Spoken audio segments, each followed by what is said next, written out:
ಇವತ್ತು ಸ್ವಲ್ಪ ಡಿಫ್ರೆಂಟ್ ಆಗಿರುವಂತಹ ನೀರು ದೋಸೆಯನ್ನು ನಾನಿಲ್ಲಿ ನಿಮಗೆ ತೋರಿಸ್ತಾ ಇದ್ದೇನೆ. ಡಿಫ್ರೆಂಟ್ ಅಷ್ಟೇ ಅಲ್ಲ, ತುಂಬ ಟೇಸ್ಟ್ ಸಹ ಡಿಫ್ರೆಂಟ್ ಆಗಿರ್ತದೆ ಇದರದ್ದು. ಸ್ವಲ್ಪ ಅದರ ಜೊತೆ ಒಂದು ಒಳ್ಳೆಯ ಚಟ್ನಿ ಸಹ ತೋರಿಸ್ತಾ ಇದ್ದೇನೆ. ನಮಸ್ತೆ ಫ್ರೆಂಡ್ಸ್, ಗುಡ್ ಫುಡ್ ಲ್ಯಾಂಡ್ ಚಾನಲ್ಗೆ ನಿಮಗೆಲ್ರಿಗೂ ಆತ್ಮೀಯ ಸ್ವಾಗತ. ನೀವಿನ್ನೂ ನನ್ನ ಚಾನಲ್ ಗುಡ್ ಫುಡ್ ಲ್ಯಾಂಡನ್ನು ಸಬ್ಸ್ಕ್ರೈಬ್ ಮಾಡಿಲ್ಲ ಅಂದರೆ ದಯವಿಟ್ಟು ಸಬ್ಸ್ಕ್ರೈಬ್ ಮಾಡಿ, ಲೈಕ್ ಬಟನನ್ನು ಪ್ರೆಸ್ ಮಾಡಿ ಮತ್ತು ಫ್ಯಾಮಿಲಿ ಫ್ರೆಂಡ್ಸ್ಗೆ ಶೇರ್ ಮಾಡೋದನ್ನು ಖಂಡಿತ ಮರಿಬೇಡಿ. ಸರಿ, ಹಾಗಾದರೆ ಹೇಗೆ ಮಾಡೋದೆಂದು ನೋಡುವ. 2 ಗ್ಲಾಸ್ ಬೆಳ್ತಿಗೆ ಅಕ್ಕಿ, ಯಾವುದೇ ರೇಷನ್ ಅಕ್ಕಿ ಸಹ ಆಗ್ತದೆ. ಇದನ್ನು ನಾನು ಒಂದು 4 ಗಂಟೆ ನೆನೆ ಹಾಕಿದ್ದೇನೆ. ಚೆನ್ನಾಗಿ ತೊಳೆದು ನೆನೆ ಹಾಕಿದ್ದೇನೆ. ಇದರಲ್ಲೊಂದು 4 ಟೇಬಲ್ ಸ್ಪೂನ್ನಷ್ಟು ತೆಳು ಅವಲಕ್ಕಿಯನ್ನು ತೊಳೆದು ನೋಡಿ ಈಗ ಮಿಕ್ಸಿ ಜಾರಿಗೆ ಹಾಕ್ತಾ ಇದ್ದೇನೆ.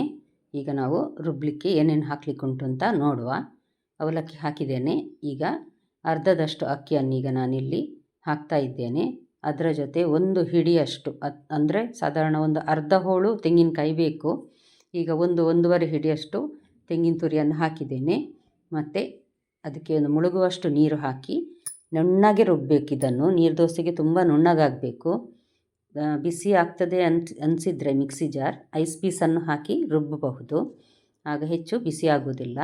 ನೋಡಿ, ನಾನಿಲ್ಲಿ 2ನೇ ಸಲ ಉಳಿದ ಅಕ್ಕಿಯನ್ನು ಸಹ ಹಾಕ್ತೇನೆ. ಅವಲಕ್ಕಿ, ಅಕ್ಕಿ ಮತ್ತು ತೆಂಗಿನ ತುರಿ ಇದಿಷ್ಟನ್ನು ಹಾಕಿ ಇದನ್ಸಷ್ಟೇ ನುಣ್ಣಗೆ ರುಬ್ಬಿ ತರ್ತೇನೆ. ನೋಡಿ, ನೀರು ದೋಸೆಯ ಹಿಟ್ಟು ಯಾವಾಗಲೂ ತೆಳುವಾಗಿರ್ತದೆ. ನೋಡಿ, ರುಚಿಗೆ ಉಪ್ಪು ಹಾಕಿದ್ದೇನೆ. ಇದು ಸಹ ಅಷ್ಟೇ ಒಂದು ಮುಳುಗುವಷ್ಟು ನೀರು ಹಾಕಿ ನಾನಿದನ್ನು ನುಣ್ಣಗೆ ರುಬ್ಬಿ ತರ್ತಾ ಇದ್ದೇನೆ.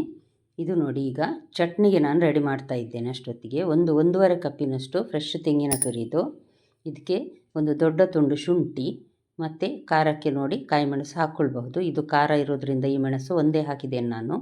ರುಚಿಗೆ ತಕ್ಕಷ್ಟು ಉಪ್ಪು, ಮತ್ತೊಂದು ಸ್ವಲ್ಪ ಹುಳಿ, ಸಣ್ಣ ತುಂಡು ಅಂದರೆ ಒಂದು ಸಣ್ಣ ಈರುಳ್ಳಿಯ 1/4 ಭಾಗದಷ್ಟನ್ನು ನಾನು ಇದಕ್ಕೆ ಹಾಕ್ತಾ ಇದ್ದೇನೆ. ಒಳ್ಳೆ ಟೇಸ್ಟ್ ಕೊಡ್ತದೆ ಇದು ಹಾಕಿದರೆ.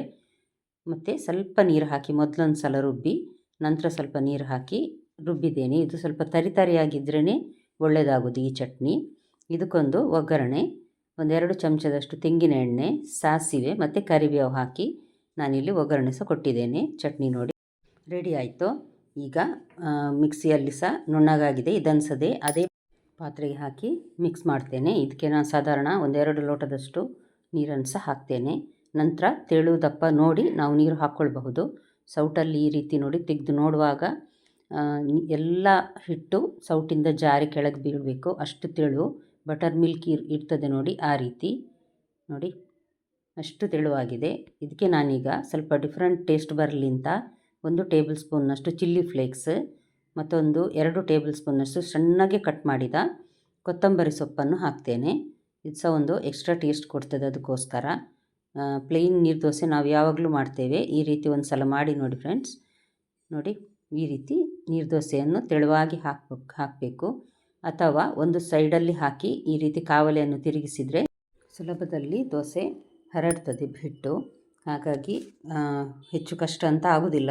ಇಲ್ಲಾಂದರೆ ನೀರು ದೋಸೆ ಹಾಕೋದಂದರೆ ಸ್ವಲ್ಪ ಕಷ್ಟ ಅಂತಲೇ ನಾನೀಗ ಮಾಡಿ ತೋರಿಸಿದ ಚಟ್ನಿಯೊಂದಿಗೆ ತುಂಬ ಒಳ್ಳೆಯದಾಗ್ತದೆ ತಿನ್ನಲಿಕ್ಕೆ. ಅಥವಾ ಇದಕ್ಕೆ ಚಿಕನ್ ಕರಿ ಅಥವಾ ವೆಜ್ಜಿದು ಯಾವುದೇ ಗ್ರೇವಿ ಇದ್ದರೆ ಸಹ ತುಂಬ ರುಚಿಯಾಗ್ತದೆ. ನೀರು ದೋಸೆ ಅಂತೂ ಎಲ್ಲರೂ ಇಷ್ಟಪಟ್ಟು ತಿನ್ನುವಂಥದ್ದೇ. ಖಂಡಿತ ನಿಮಗೆ ಇವತ್ತಿನ ರೆಸಿಪಿ ಇಷ್ಟ ಆಗಿರ್ಬೋದು ಫ್ರೆಂಡ್ಸ್. ನಾಳೆ ಇನ್ನೊಂದು ಹೊಸ ರೆಸಿಪಿಯೊಂದಿಗೆ ನಿಮ್ಮನ್ನು ಮತ್ತೆ ಭೇಟಿ ಆಗ್ತೇನೆ. ನಿಮಗೆ ಇಷ್ಟ ಆದರೆ ದಯವಿಟ್ಟು ಲೈಕ್ ಬಟನನ್ನು ಪ್ರೆಸ್ ಮಾಡಿ ಮತ್ತು ಫ್ಯಾಮಿಲಿ ಫ್ರೆಂಡ್ಸಿಗೆ ಶೇರ್ ಮಾಡೋದನ್ನು ಮರಿಬೇಡಿ. ನಾಳೆ ಇನ್ನೊಂದು ಹೊಸ ರೆಸಿಪಿಯೊಂದಿಗೆ ನಿಮ್ಮನ್ನು ಮತ್ತೆ ಭೇಟಿ ಆಗ್ತೇನೆ. ನೋಡಿದ ಎಲ್ಲ ವೀಕ್ಷಕರಿಗೆ ಧನ್ಯವಾದ.